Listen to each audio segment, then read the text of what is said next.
السلام علیکم۔ آج کی تازہ ہیڈ لائنز۔ وزیر اعظم شہباز شریف کی سربراہی میں قومی سلامتی کمیٹی آج دوبارہ سر جوڑ کر بیٹھے گی۔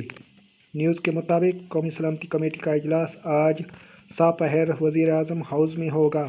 اعلیٰ اصول اور عسکری قیادت کے 4 روز میں دوسرے اجلاس کے ایجنڈے میں ملک کی معیشت اور سلامتی کی صورتحال سرفہرست ہے۔